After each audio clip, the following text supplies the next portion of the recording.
Hello வணக்கம். இது உங்கள் சிவி ஜோன் சொல்லர் எப்படி இருக்கீங்க? இப்போ பார்த்தீங்கன்னா எப்படியோ வந்து பிக் பாஸ் வந்து ஒரு முடிவு எடுத்து 2 பேரும் ரூல்ஸ் பிரேக் பண்ணாங்கன்னு சொல்லிட்டு 2 பேரும் வெளியே அமுச்சு விட்டாப்புல.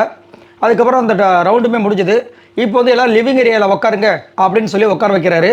எல்லாம் உட்காந்துட்டு இருக்காங்க. இப்போ விஜய் பார்வதி வராங்க, வந்துட்டு மறுபடியும் ஆரம்பிக்கிறாங்க. எனக்கு அதுதான் பிடிக்க மாட்டேது. அதாவது ஓகே, அவர் வந்து சண்டை போட்டார், ஓகே, அதுக்கப்புறம் என்ன பண்ணணும், சைலண்ட் ஆகிடணும். ஏன்னா ஏற்கனவே வந்துட்டு இவங்க ஃபஸ்ட்டு அடித்தது தவறு. கண்டிப்பாக வந்து விஜய் சேதுபதி அதை கேட்பார்.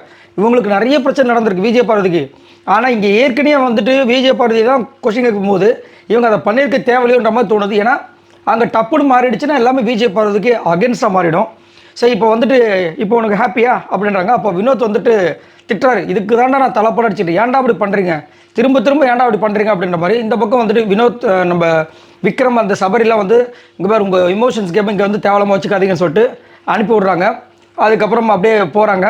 இந்த சைடு வந்துட்டு இவங்க அப்படியே சைலண்டாக இருக்க சொல்கிறாங்க. நான் இவ கூட பேச நான் விரும்பலை அப்படின்ற மாதிரி.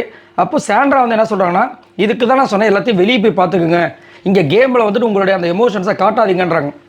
மேபி உங்களுக்குள்ளே வந்துட்டு அந்த லவ் திரும்ப இருந்துச்சுன்னா, ஏன்னா முதலே இந்த ஒரு விஷயத்தை வந்து பேசியிருந்தாங்க, இந்த லவ் அப்படின்ற ஒரு விஷயம் வந்துட்டு இங்கே எதுவுமே டிசைட் பண்ண முடியாது, வெளியே போய் பார்த்துட்டு தான் பண்ண முடியும் அப்படின்னு.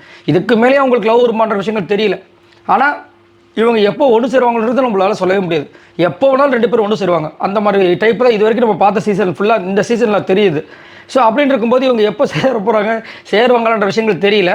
ஸோ உள்ளே வந்து அதை வந்து சொன்னோடனே இவங்க வந்துட்டு என்ன சொல்கிறாங்க, விஜய் பார்வதி இவன் கேமை வந்து கேமாகவே பார்க்க மாட்டான், அவனுக்கு தெரிய மாட்டுது, இவ்வளோ சீன்லாம் இல்லை, எவ்வளோ வன்மம் பாரு, நான் வந்து கோல்டன் பால் ஃபஸ்ட்டு எடுத்து அவனோட இதை எடுத்தல, அதுலேருந்து அவன் என் மேலே காண்டாக இருக்கான், இதே இது என்கிட்ட இவ்வளோ ஆக்ரோஷமாக விளாட்றானே, விக்ரம் கிட்ட போய் ஆக்ரோஷமாக விளாட்றானா அப்படி இப்படின்னு சொல்லிட்டு பயங்கரமாக வந்து டென்ஷன் ஆகி அவங்க பங்குக்கு கத்திட்டு இருக்காங்க.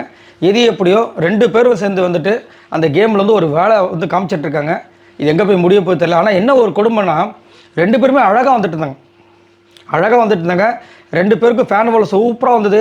அப்படியே வந்துட்டு அந்த லவ் சாங்லாம் போட்டு பேக்ரவுண்ட்லாம் போட்டு அடித்து நொறுக்கி விட்டுருந்தாங்க.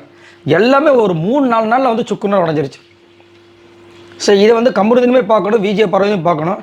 பட் விஜய் பார்வதி எவ்வளோ தான் பார்ப்பாங்கன்னு தெரியல. சரி, இதை பற்றி உங்களோட கருத்துக்களை சொல்லுங்கள். பாய் நண்பர்களே.